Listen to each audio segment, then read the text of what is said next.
Arkadaşlar merhaba. İkinci videomuzda Cezayir'e gidiyoruz. Yaklaşık 4 saatlik bir yolumuz var. Şu an kalkmasına da 2 saat kaldı. Havaalanındayız. Bekliyoruz, bakalım güzel bir macera olacak. Bir hafta sonra dönüş kısmetse. Bugün hava biraz yağışlı ve puslu. O yüzden Deniz biraz tedirgin uçuş konusunda. Ama bunu da halledeceğiz. Sis, pus, yağmur, her şey var şansımıza ya. Neyse, bu bizim şansımız olsun bence.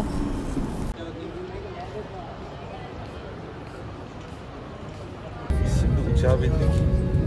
Hava inanılmaz yağmurlu. İstanbul'da beklenen yağışın geldiği gün biz uçuyoruz. Kısmet. İnince görüşürüz. Bay bay.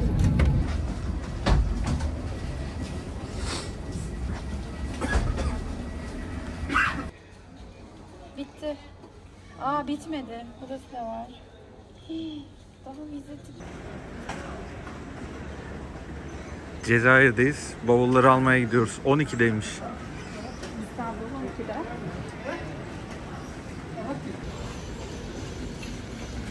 Şimdi valizlerimizi aldık. Gidiyoruz. Yalnız benim valizimde bir tebeşir izi var. Beni şüpheli görmüşler herhalde. Görüşeceğiz çıkışta. Arkadaşlar Cezayir'e şimdi indik. Takribi yol 3,5 saat sürüyor. Fakat Cezayir ile İstanbul arasında, yani Türkiye arasında 2 saatlik zaman dilimi var. Yani 2 saat geriden geliyor Cezayir. Bizim uçak 3'teydi. 3 saat sürüyor. 6-6,5 arasında indik. Fakat indiğimizde saat burada 4'tü. O yüzden 2 saat geriden geldiğini söylemek isterim. Bir de şimdi Selin hat ayarlıyor. Burada ne aldım? Cezi. Cezi diye bir hat aldık. İşte 60 GB internet veriyor. Bunu kullanacağız. Başka bir telefon getirdik. Onu hotspot olarak ayarlayıp kendi telefonlarımızdan iş yapacağız. Turkcell de burada çekiyor bu arada. Günlük 250 TL karşılığında kendi hattınızı kullanabiliyorsunuz. Bakalım, havaalanından çıktık. Şimdi bunların taksi sistemi varmış bir tane. Onu deneyeceğiz. Onu çağıracağız. Takribi 5 dakikaya kadar geliyormuş. Buradan nereye gideceğiz biz? Sidi Yahya'ya. Sidi Yahya'ya gideceğiz. Arkadaşımız orada. Arkadaşlarımız var Türkiye'den. Burada iş bulup çalışmışlar. Onların yanına gideceğiz. Araç kiralama işini sorduk. Çünkü Cezayir takribi Türkiye'nin 3 katı büyüklüğünde bir ülke. Örnek veriyorum, İstanbul'a gittiğiniz zaman Antalya'ya ya da Karadeniz'e de gitmek isterseniz epey bir yol gitmeniz gerekiyor. Cezayir'de bu oranlar neredeyse 2-3 katı fazlalığında. O yüzden araç kiralayalım dedik. Günlüğü 5200 dinar dediler. Yaklaşık 5300. günlük 26 euroya denk geliyor. Fakat vazgeçtik. Bu taksilerle seyahat etmek daha buranın sokaklarında ne oluyor ne bitiyor, hem onu görürüz hem de daha ekonomik olacak bizim için. Bakalım arkadaşlar, şimdi taksimizi çağıracağız, devam edeceğiz.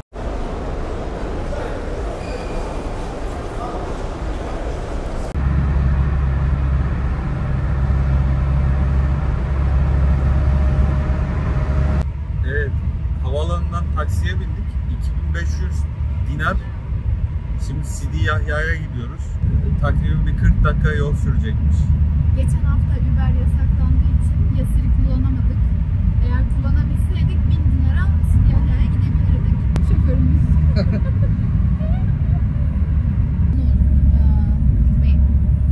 Ça dépend de notre budget. C'est avoir votre budget, toi. Le bus. 600 metre sonra çatalın solundan devam edin. Arkadaşlar şimdi Fransızca konuşuluyor burada. Taksiyle mi gidelim gideceğimiz yerlere, yoksa araç mı kiralayalım diye konuşuyoruz da herhalde dolmuş taksiler gibi yerler de var. Taksiyle gideceğiz. Çatalın solundan devam edin. Navigasyon da Türkçe çalışıyor bu arada.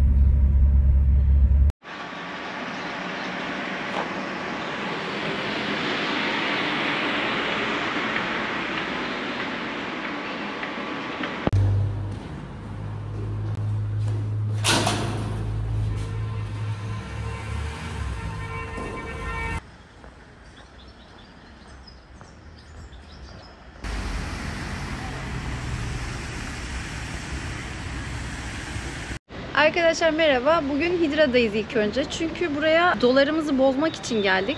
Bir dakika, biz dün akşam nerede kaldık? Biz dün akşam arkadaşımızla kaldık. Nerede? Sidi Yahya'da. Yahya, evet. Sidi Yahya'da kaldık. Arkadaşımızdan sonra Hidra'ya geçtik sabahleyin. Ve burada paramızı ismini veremeyeceğimiz bir yerde bozduk. Yani buna biz serbest piyasa diyebiliriz açıkçası. Havalimanında da size gelip paranızı bozmak ister misiniz diyenler olacak. Bunlara çok fazla itibar etmeyin. Tabii ki paranız yoksa bozmak zorunda kalırsınız taksiye verebilmek için. Ama normal şartlarda siz mutlaka serbest piyasa, yani bu ne demek? Dışarıda, şehir merkezinde herhangi bir yerde, şimdi ismini veremiyorum, bu şekilde bozabiliyorsunuz. Banka kuruyla serbest piyasa kuru arasında büyük farklar var. Buna dikkat edin. Rakamlar üzerinden gidersek mesela havaalanında 100 dolara 16.000 dinar verdiler. Şehir içinde 100 dolara 22.000 dinar veriyorlar. Dolayısıyla havaalanında aldığınız dinarlar az olsun. Sadece taksi paranıza yetecek kadar dinar alın. Kalanını şehir içinde bozdurursunuz. Bence en mantıklısı bu şekilde. Bankaya giderse de daha da düşük. Tabii banka resmi kurlarla çalışan çok yok zaten. 100 dolara ne kadar veriyorlardı? 13.000 dinar veriyorlar. Yani resmi kurlarla banka üzerinden çalışan sanırım çok yok. Herkes serbest piyasayla çalışıyor. Buna dikkat edin sadece. Evet, bakalım önemli. biz şimdi Hidra'dayız. Cezayir şehir merkezini gezeceğiz. Bakalım ilerleyen videolarda daha bahsederiz gördüklerimizden. Şimdilik bu kadar.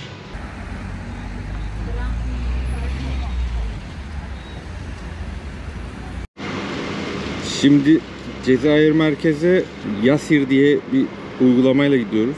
Şuradan taksi çağıralım. Yasir ne demek? Şurada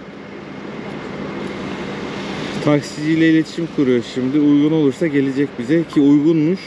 Adam geliyor. Muhtemelen seni arayacak şimdi. Evet.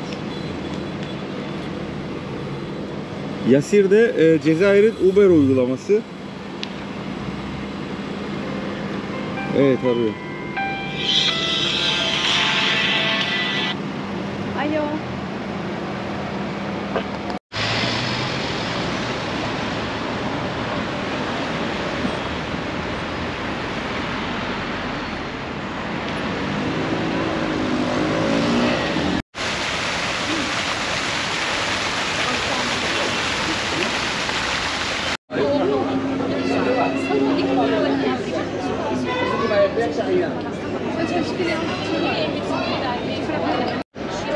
Mojito klasik, mojito fresh. Benimkisi mojito fresh. Normalde alkollü olur. Fakat burada alkolsüz Non alkol. Bakalım.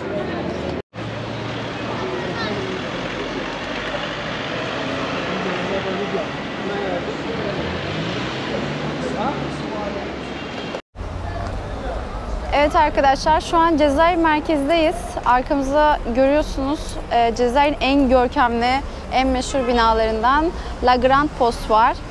Şimdi merkez sokaklarında dolaşacağız.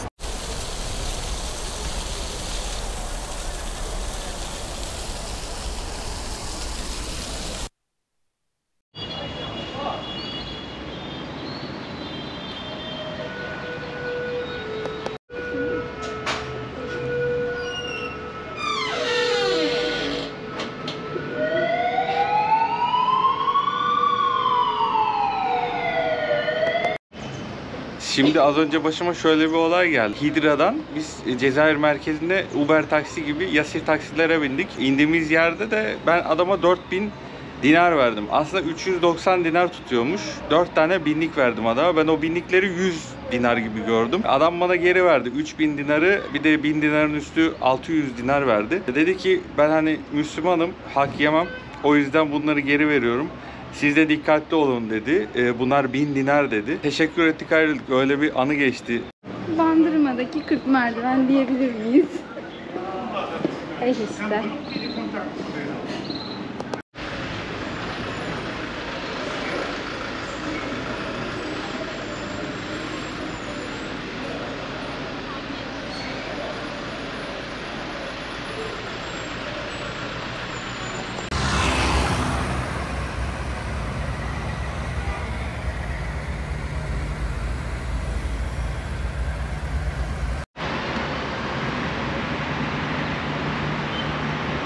Cezayir limanı.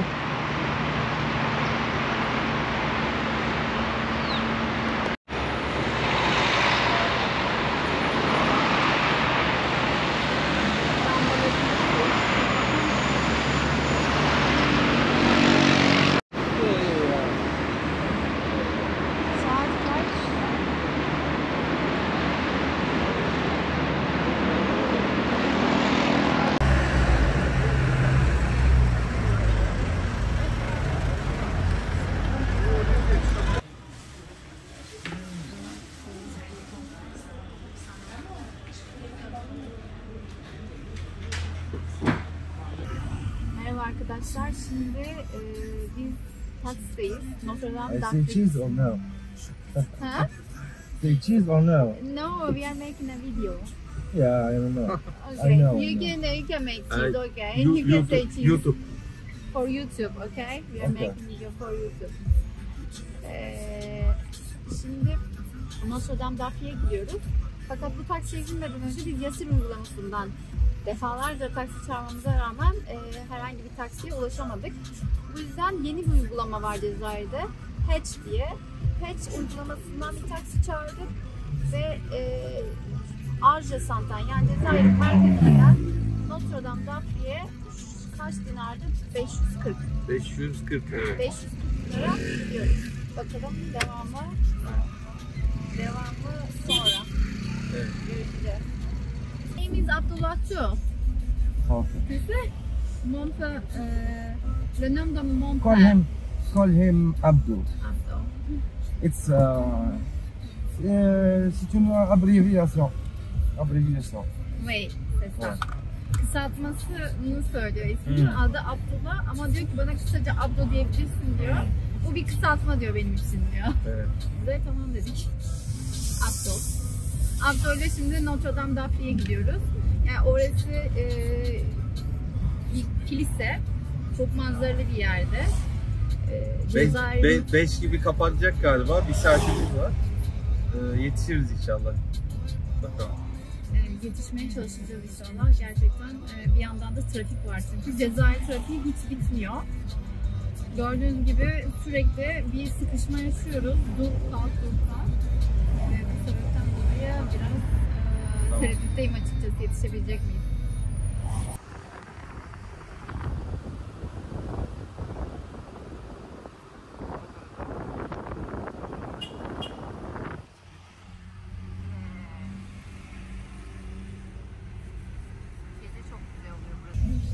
السلام عليكم أنا اسمي عبدو avec Céline et Denis نديهم parle en arabe. Tu parles en arabe. Okay, ouais. D'accord. Merci Abdo. Bize selam söylüyor. Teşekkür ediyoruz kendisine. Salutations de l'Algérie.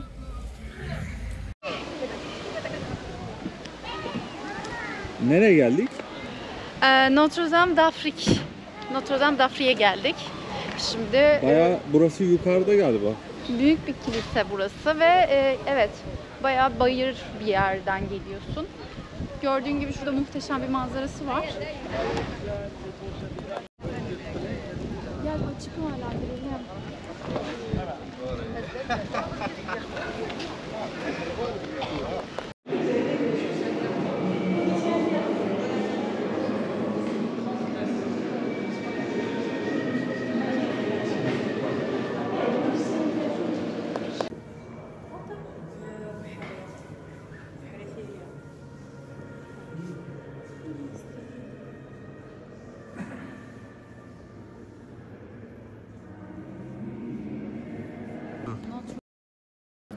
Notre Dame d'Afrique neden Müslümanlar için önemli? Çünkü şurada tam üst tarafta gördüğünüz yazı Priez pour nous et les musulmans.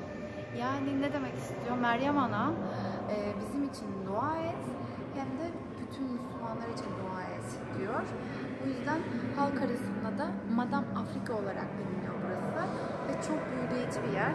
Biraz daha böyle de burayı çekersen daha iyi görecekler. Çok büyüleyici bir yapısı var. Evet, yazı tam olarak şurada yazıyor.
Velvet World diye bir restorana geldik. Velvet.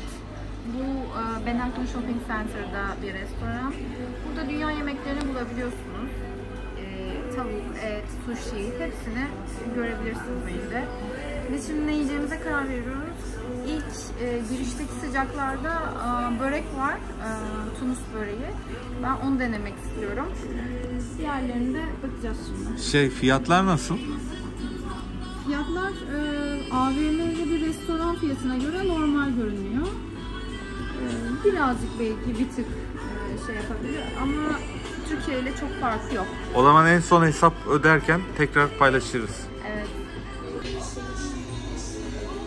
15 dakikadır ne yiyeceğini düşünüyor.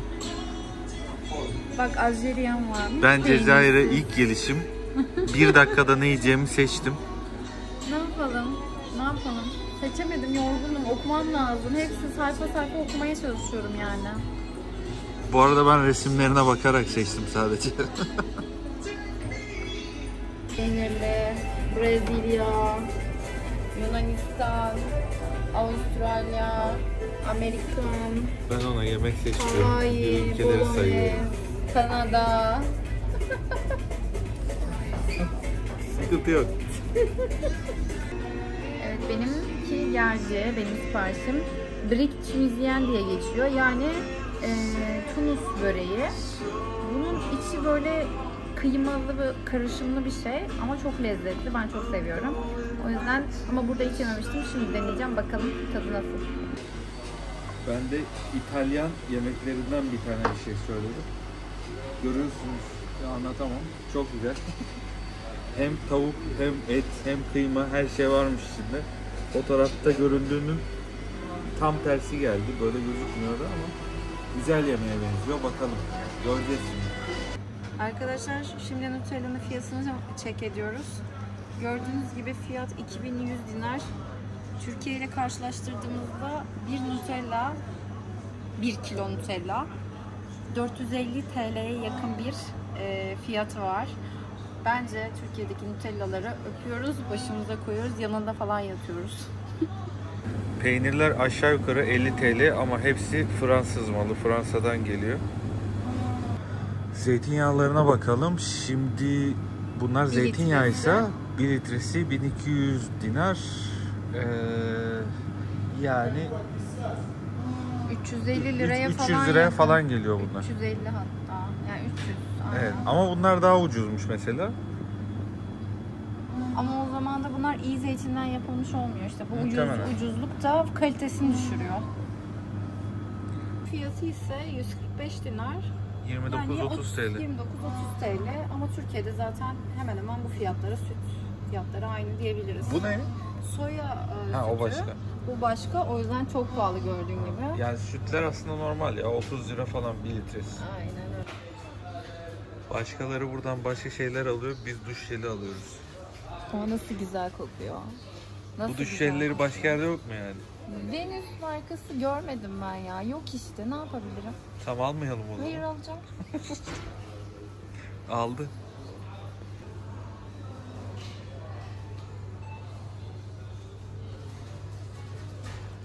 Arkadaşlar buranın suyu Saida. Fakat hani bizim kuyu suyundan hallice bir suları var, çok kötü. Değil mi? Yani acayip kaba ve Sana içemiyorum. sanırım kireç oranı çok yüksek. Yani söylenenlere göre 1-2 böyle çaydanlık demlenince full kireç oluyormuş. Zaten belli tadından. Hakikaten çok kötü tadı var. 15 euro. Burada euro yazmışlar fiyatlara ama şimdi kitap reyonundayız. 1800 dinar 15 euro ediyormuş.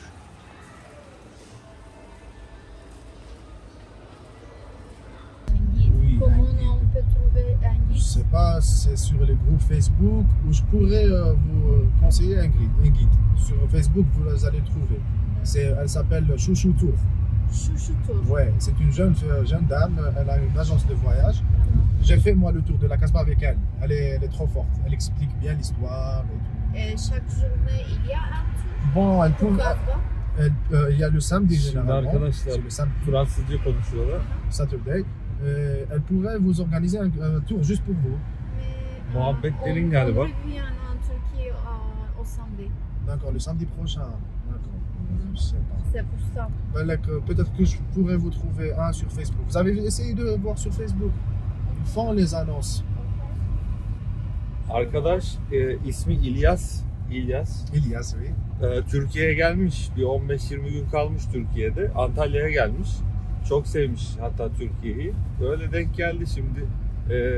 Bir Hatch diye bir uygulama var. Oradan taksi çağırdık. Bir yere gidiyoruz. Kendisi denk geldi. Devam ediyoruz. Stade Liberallah, je connais pas خويا. Je vais voir sur le GPS. كيف le GPS؟ شوف عاود ولي دير تور وين راك تدخل لابلاصات هاك اني لا بلاصيت راهي سور ما غوش. صح جيب عاود ولي دير تور تاع البيركا باش تعاود تخرج داكور جوز على الهاشميتو. Arkadaşlar tekrar şoförümüz İlyas'la beraber bir balkona geldik. Yani balkon dediğim bir bahçe gibi bir yer burası. Ama Cezayir manzarasının müthiş olduğu bir yer. İlyas dedi ki size bir güzellik yapacağım ve bu yol ücretini almayacağım. Siz benim kardeşimsiniz. Türkleri seviyor. O yüzden şimdi bizi o balkona getirdi. Çok teşekkür ediyoruz İlyas'a. Merci beaucoup İlyas pour le geste comme ça. Ok. On va voir la vue maintenant. Ben buraya gerçekten keşfetmemişim.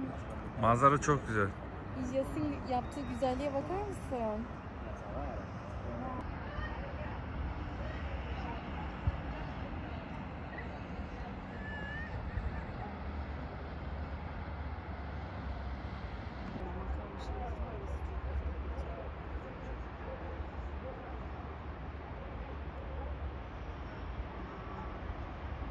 Tu peux m'expliquer Oui, exactement. maintenant.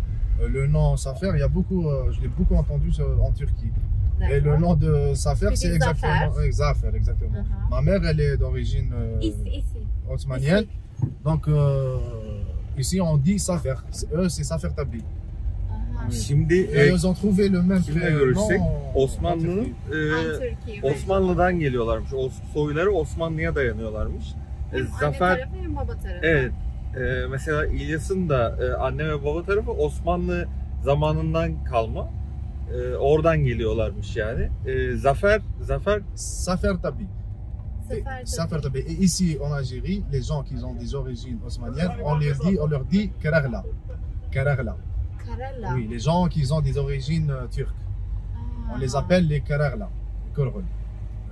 Oui, exactement, c'est ça. Eğer Karela ismi varsa ailede bu demek oluyor ki Cezayir'de Osmanlı soyundan geliyorsun demek oluyormuş.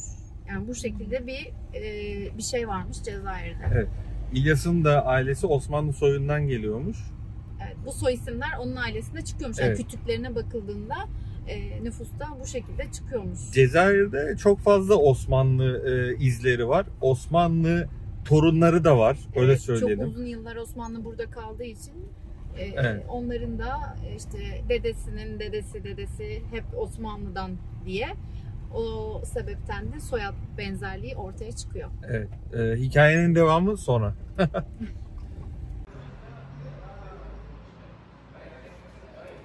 Apartmanlar çok güzel değil mi? Çok güzel.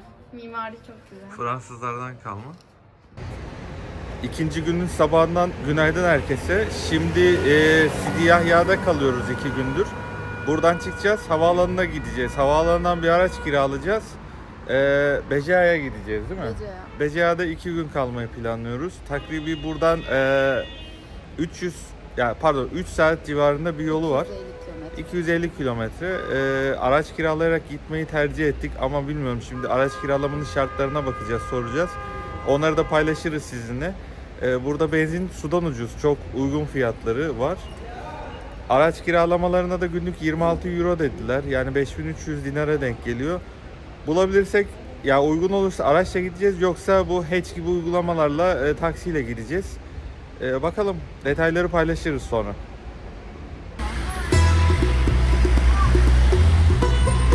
Hatch'ten taksi çağırdık, onu bekliyoruz şu anda. Çok güneş. Böyle bir Hidra diye bir yerde, merkezde duruyoruz. Her yer keşmekeş.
Babazoar'dayız. Babazoar Sant Commercial diye geçiyor. Burası bir alışveriş merkezi ve Cezayir'in en büyük alışveriş merkezi diyebiliriz bence.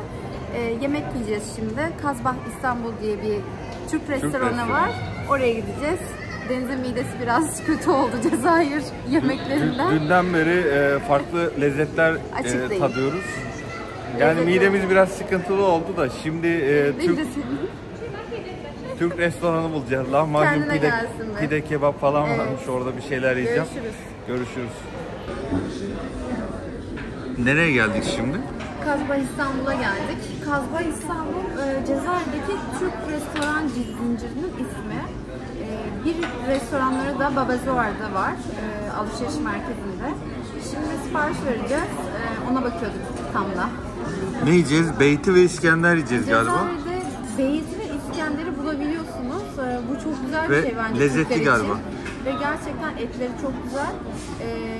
Bu Türkler için gerçekten bulunmaz bir nimet oluyor. Restoranın ortamı ve çalışanlar da çok nezih, kaliteli bir restoran. Şarkılar Türkçe çalıyor. Onu duymadım ben ama Az önce bakalım. Sezen Aksu çalıyordu. Duymadın mı? Hiç dikkat etmemişim. Çok acıktım. Açlıktan duymuyor arkadaşlar şu an. Hadi sipariş verelim bir an. Sipariş verelim. Arkadaşlar şimdi muhteşem şeyler sipariş ettik ve gerçekten çok açız. Deniz benden daha aç. Ben beyti söyledim. Muhteşem görünüyor. Deniz İskender söyledi 1,5. Onunki de muhteşem görünüyor. Buradaki porsiyonlar büyük değil mi? Gerçekten çok büyük değil mi? Çok büyük. Ve Cezayir'de bunu bulabiliyor olmak, buna ulaşabiliyor olmak Türkler için enfes bir şey. Hadi yiyelim şunları, afiyet olsun. Arkadaşlar şimdi yemeğimiz bitti, çayımız geldi. Keyifle bir çay içeceğiz, biraz yorgunluk atacağız ve bu çok güzel bir şey bence şu an Türkçe içmek burada.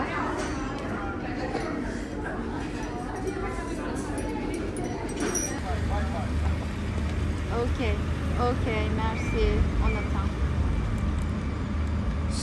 Şimdi alışveriş merkezine taksi çağırdık değil mi? Oui.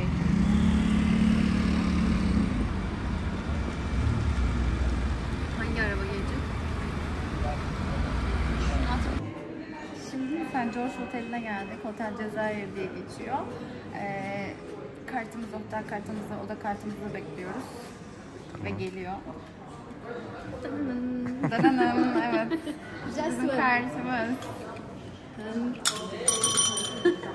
Tamamdır. Şimdi gidebiliriz. Otel gerçekten çok muhteşem. Evet, otel Cezayir, St. George'dayız. Odamıza Hadi giriyoruz. girelim. Tata. Kapılar. Bu kapı sonradan yapılmıştır muhtemelen ama otel Osmanlı'dan kalma. Evet. Renk en sevdiğimiz renk zaten. Yeşilin bu tonu. Evimiz de bu renkten.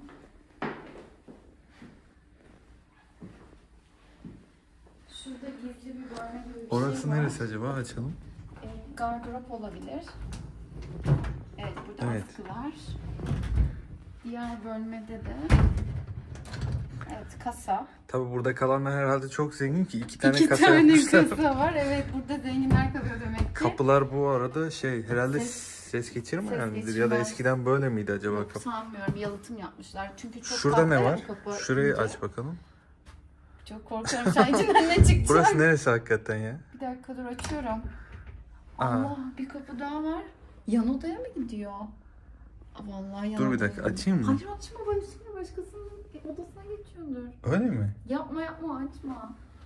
Böyle saçma şey mi olur ya? Neyse, kilitleyelim biz tekrardan. Buradan bir... Allah, elimde kaldı, raptiye çıktı. Bazı aksilikler yaşandı arkadaşlar. Tamam, bu kilitlendi zaten. Nereden çıktı raptiye? Şurada. Yapıştır gitsin oraya. Yapıştırdım. Tamam. Ama herhalde zamanda otel gibi yapılmadığı için herhalde belki odalar arası geçiş var. Bilmiyorum, ya da odayı bölmüşler bu şekilde. Seramikler yine Osmanlı'dan kalma bu otelde. Atalarımız, dedelerimiz yapmış. Şurası hakikaten... Şöyle bir genel olarak alayım şu odayı. Tavan çok yüksek. Evet, avizesi olsun, tablosu. Mobilyalar muhtemelen yenidir de. Ama seçim güzel yine de. Bu Yine de atmosfere eski uymuş. Fransız döneminden kalmadır bunlar muhtemelen. Evet, Tablolar yalnız güzel. Şöyle bir masamız var. Çekmecesiyle beraber. Bu televizyon çok olmamış gerçi buraya. Çok büyük bir televizyon. Burada da bir tane mini şey var. dolap herhalde bu. Mini dolabımız dolu mu? Normal. 3 tane şey koymuşlar. Neyse. Dışarı Şimdi çıkalım. asıl mesele balkona geliyoruz arkadaşlar.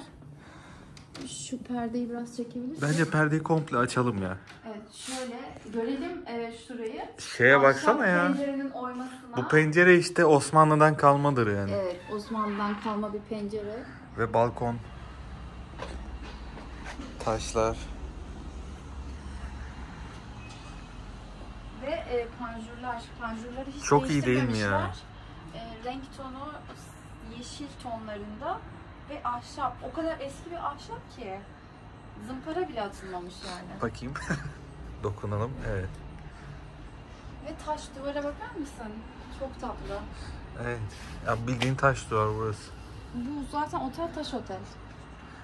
Manzara falan Ve süper ya. palmiye manzaralı. Palmiyeler var.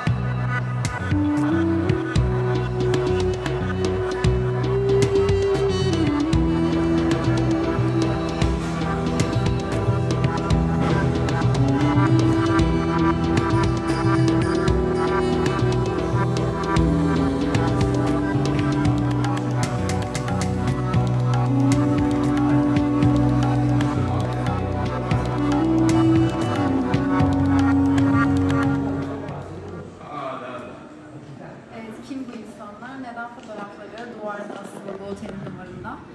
Şöyle ki Çekoora'dan Winston Churchill'a kadar bir sürü ünlü isim bu otelde kalmış ve onların da anılarına fotoğraflarını duvara asmışlar.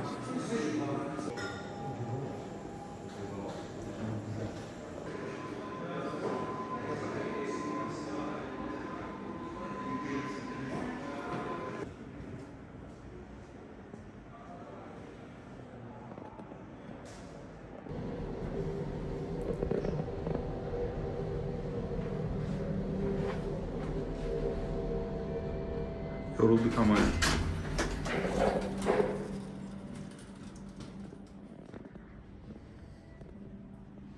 Arkadaşlar şimdi biz 3 gündür Cezayir'deyiz. Bugün bir otele geldik. Biraz fırsatımız oldu. Bu 3 gün yaşadıklarımızı size anlatalım istiyoruz. Olur ya yolunuz Cezayir'e düşerse, işte bir gün gelmek icap ederse bizim yaşadıklarımızdan en azından faydalanırsınız. Çünkü bazı kritik noktalar var. Buraları şimdi eşim Fransızca biliyor, İngilizce biliyor.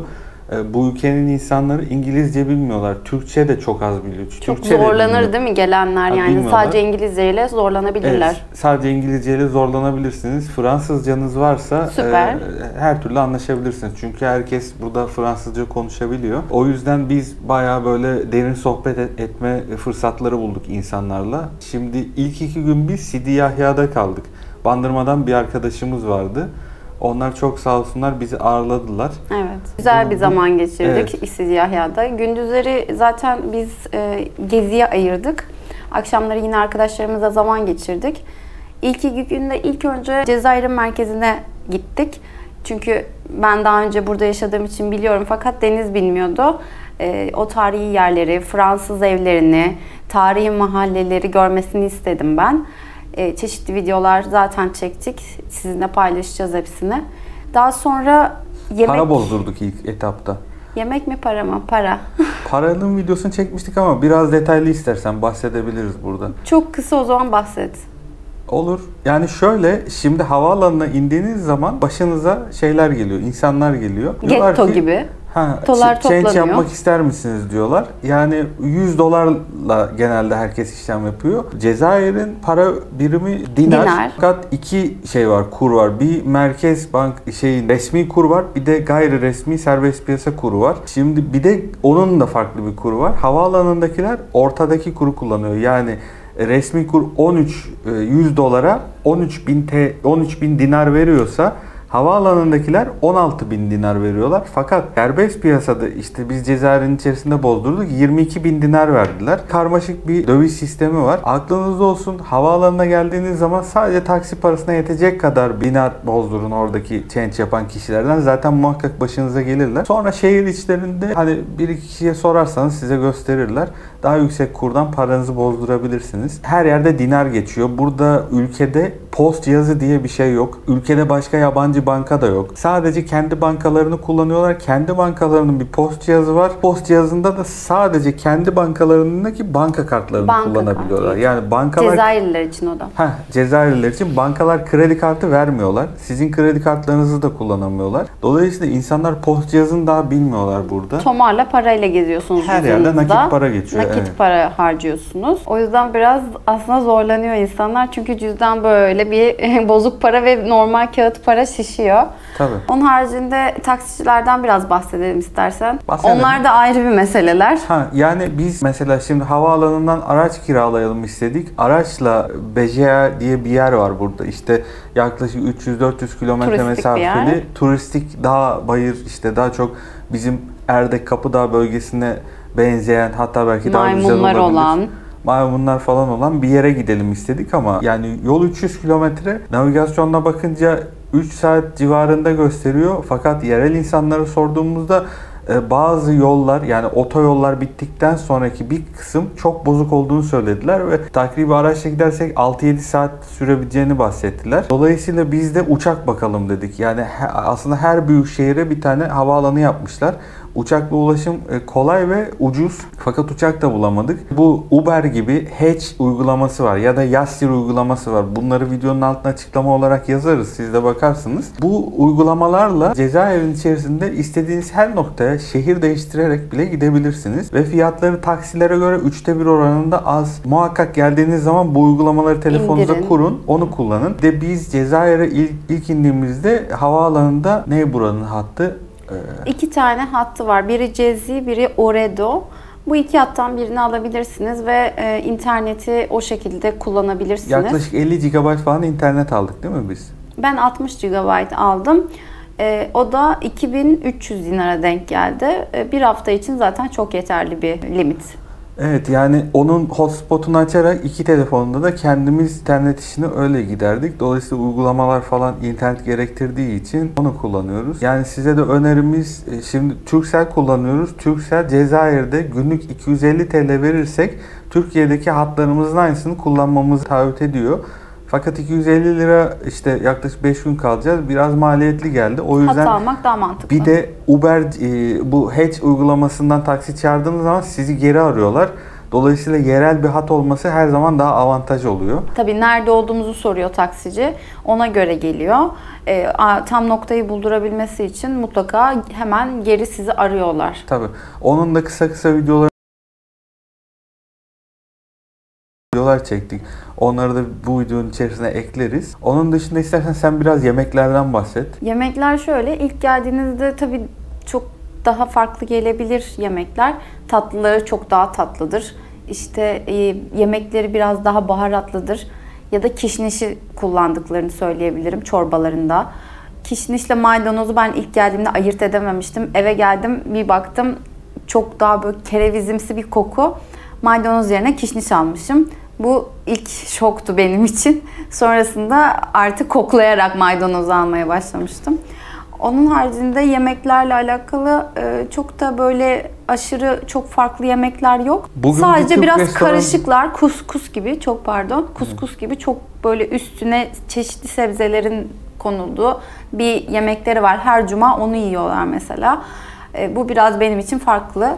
Ama midenin alışması lazım. Yani bizim alıştığımız damak gibi tadı. Yemekler değil. Bir de bugün Türk restoranına gittik biz aslında. Orası gerçekten çok güzeldi. İstersen sen bahset oradan.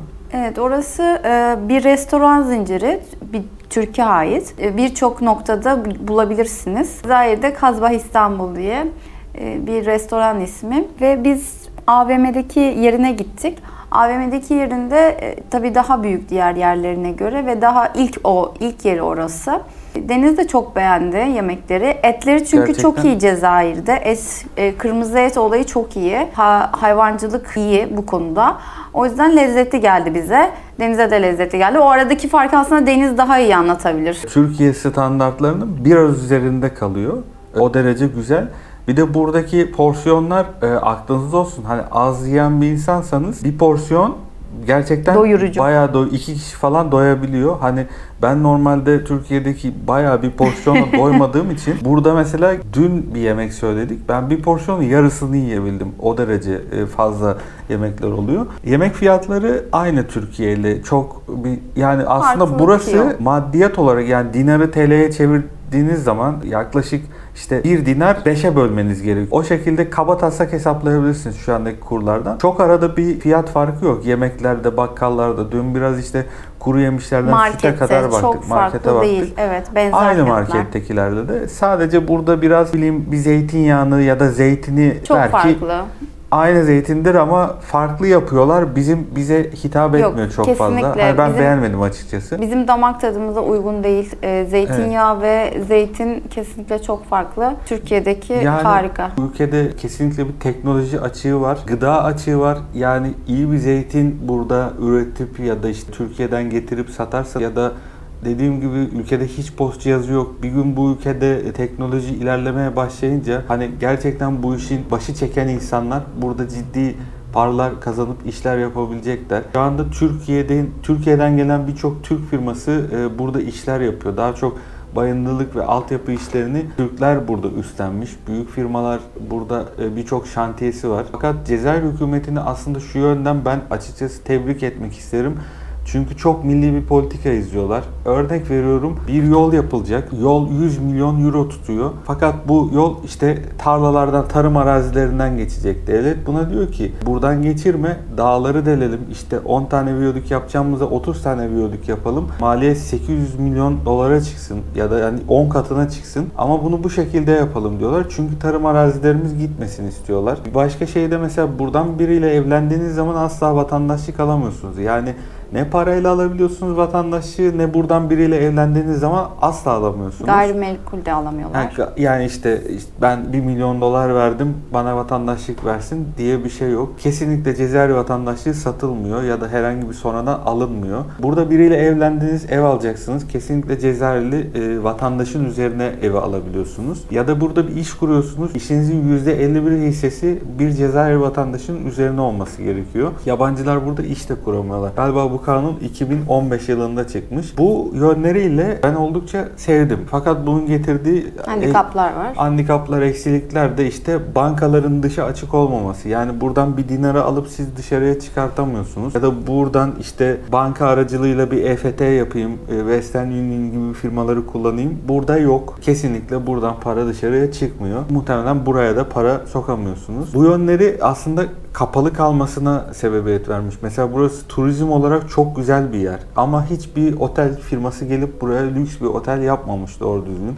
Hep böyle Osmanlı'dan kalma oteller var. İşte çok güzel denizleri, plajları var ama sıradan oteller yapılmış. Ülke kendisi bir tur... Kamera yine kapandı. Tekrar başlatıyoruz. GoPro Black Hero 11 kullanıyoruz ama 2-3 dakikada bir ısınıp kapanıyor. Bu arada burada havalar sıcak yani. Şu anda 25-26 derece. Süper bir hava var. Hatta gündüzleri bildiğiniz yanıyoruz. Çok sıcak.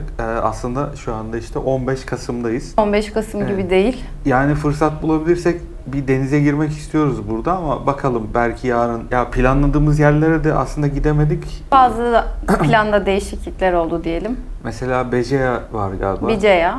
Evet. Bu arada yani burada mesela ben eşim olmasa bu ülkede hiçbir şekilde anlaşamam. Çünkü Fransızca konuşuyorlar ya da Arapça konuşuyorlar. Gerçekten hani Fransızca ya da Arapça konuşabiliyor. O şekilde anlaşıyoruz. Az önce şey diyorduk. Ülke tamamen kendine turistlere kapalı bir ülke. Vize almak çok zor. Biz Türkiye vize işlemlerimizi o firma üzerinden hallettik. Gerçekten vize almak burada biraz sıkıntı oluyor ama işte ülkenin buradan hani turist gelmemesini istediğini anlayabilirsiniz açıkçası. Valla şu anda başka anlatabileceğim aslında bir şey var. şöyle de bir şey var. Turiste karşı da çok nazikler, Evet. çok kibarlar ve Mesela, herhangi bir şeyde çok yardımcı oluyorlar. Bu hafta Türk bir bayındırlık altyapı fuarı var sanırım Cezayir'de. Cezayir merkezde sanırım. İşte Türkiye onur konuğu olarak katılıyor. Bizim bütün bakanlarımız, siyasi işte bağlantılar buraya geliyor. Önümüzdeki hafta da Cumhurbaşkanımızın geleceğini söylediler. Dolayısıyla siyasi ilişkilerimiz Türkiye-Cezayir arasında iyi. Çok. Burada bir Türk'üz dediğiniz zaman gerçekten size çok hoş yaklaşıyorlar. Hatta bugün taksiyle biraz sorun yaşadık. İşte Arapça konuşmak zorunda kaldık. Ve konuştuğumuz kişiler şeydi, arkalarında Türk inşaat şirketlerinin amblemleri vardı, isimleri vardı. Muhtemelen Türk inşaat firmasında çalışıyorlardı. Gerçekten Türkler burada etkili rol oynuyor. Ama daha buranın, bu ülkenin